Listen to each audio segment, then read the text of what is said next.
didn't know when you'd be here. So, nice job. Anyways, we started a really good book called The Twit by Roald Dahl.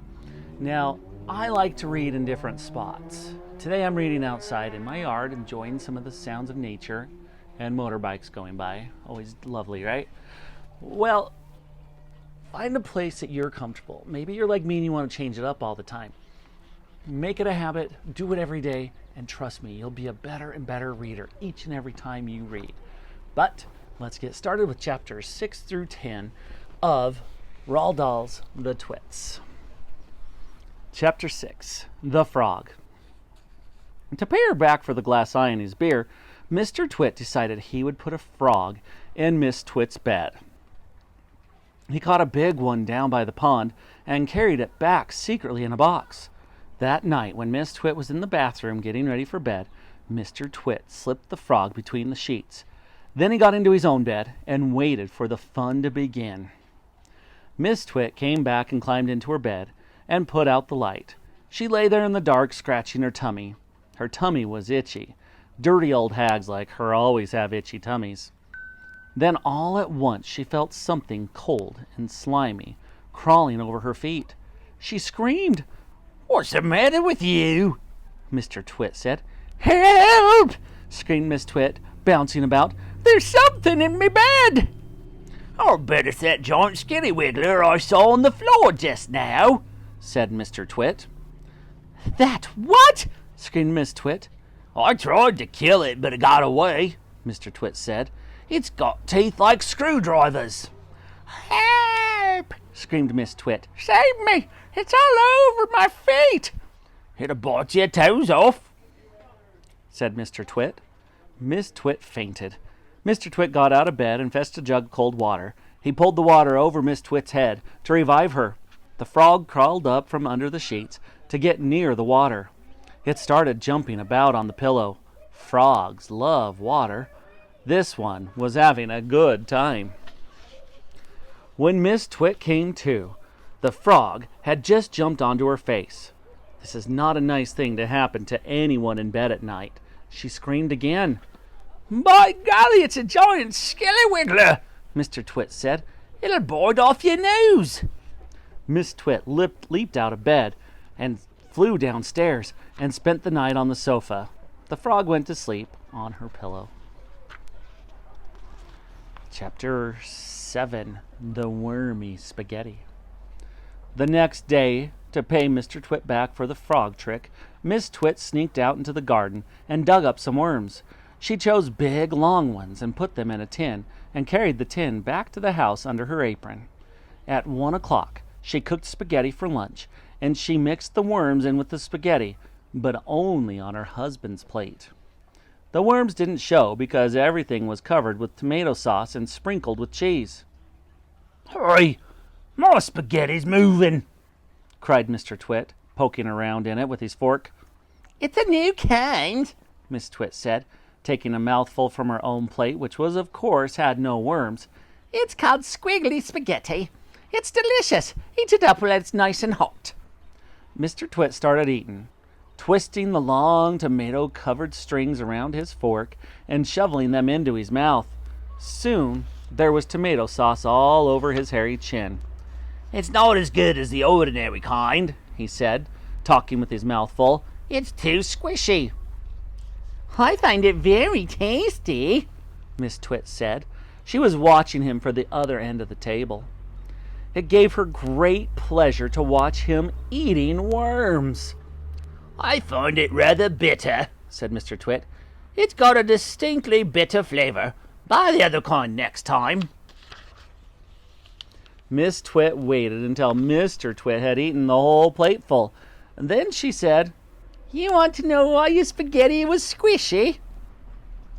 Mr. Twit wiped the tomato sauce from his beard with a corner of the tablecloth. "Why?" he said. "And why it has a bitter taste?" "Why?" he said.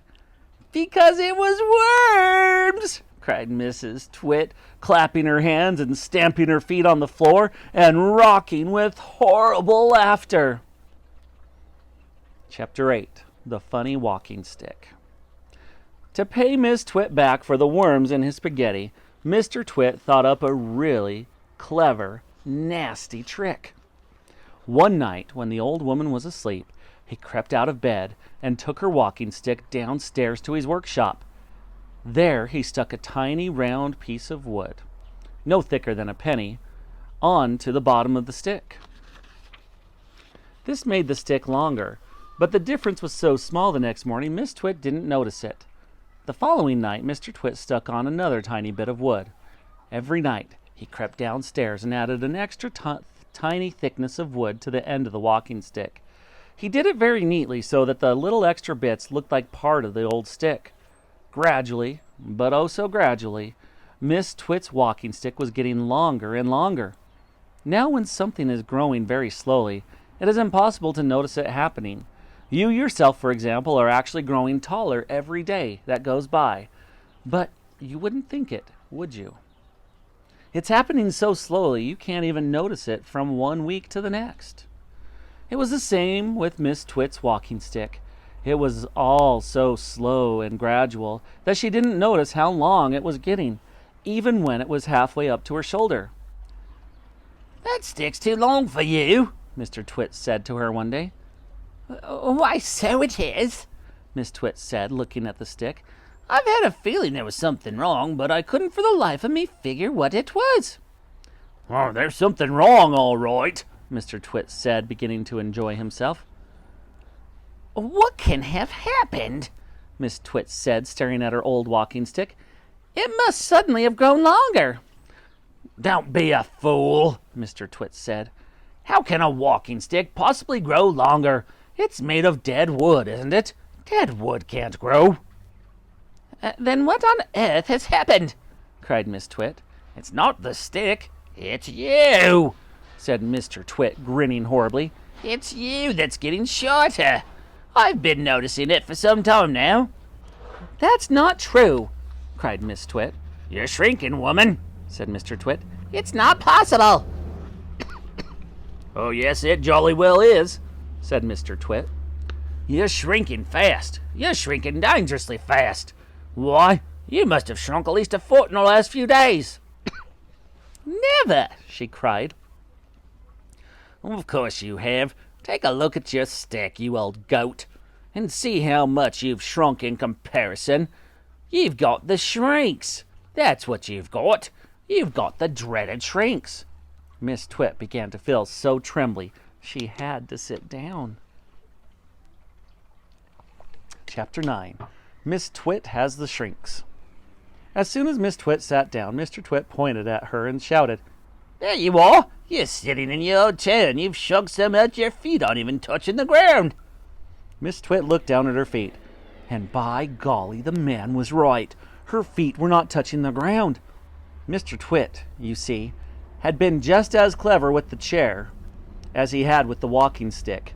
Every night when he had gone downstairs and stuck a little bit extra on the stick, he had done the same to the four legs of Miss Twit's chair. "Just look at you sitting there in your same old chair," he cried, "and you've shrunk so much your feet are dangling in the air." Miss Twit went white with fear. "You've got the shrinks," cried Mr. Twit, pointing his finger at her like a pistol. "You've got them badly. You've got the most terrible case of the shrinks I've ever seen." Miss Twit became so frightened she began to dribble, but Mr. Twit, still remembering the worms in his spaghetti, didn't feel sorry for her at all. "I suppose you know what happens to you when you have the shrinks," he said. "What?" gasped Miss Twit. "What happens?"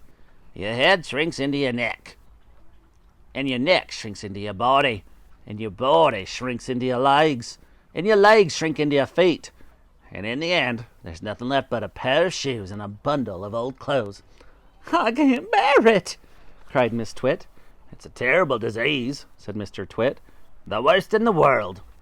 "How long have I got?" cried Mrs. Twit. "How long before I finish up as a bundle of old clothes and a pair of shoes?" Mr. Twit put on a very solemn face. "At the rate you're going," he said, shaking his head sadly, "I'd say not more than 10 or 11 days. "But isn't there anything we can do?" cried Miss Twit. "There's only one cure for the shrinks," said Mr. Twit. "Tell me," she cried. "Oh, tell me quickly." "We'll have to hurry," said Mr. Twit. "Well, I'm ready. I'll hurry. I'll do anything you say," cried Miss Twit. "You won't last long if you don't," said Mr. Twit, giving another grisly grin. "What is it I must do?" cried Miss Twit, clutching her cheeks. "You've got to be stretched," said Mr. Twit. Miss Twit Gets a Stretching, Chapter 10. Mr. Twit led Miss Twit outdoors, where he had everything ready for the great stretching. He had 100 balloons and lots of string, and he had a gas cylinder for filling the balloons. He had fixed an iron ring to the ground. "Stand here," he said, pointing to the iron ring. He then tied Miss Twit's ankles to the iron ring. When that was done, he began filling the balloons with gas. Each balloon was on a long string, and when it was filled with gas, it pulled on its string, trying to go up and up. Mr. Twit tied the ends of the strings to the top half of Miss Twit's body. Some he tied around her neck, and some on her arms, some to her wrists, and even some to her hair. Soon there were 50 colored balloons floating in the air above Miss Twit's head. "Can you feel them stretching you?" asked Mr. Twit. I can, cried Miss Twit. "They're stretching me like mad." He put another 10 balloons. The upward pull became very strong. Miss Twit was quite helpless now. With her feet tied to the ground and her arms pulled upwards by the balloons, she was unable to move.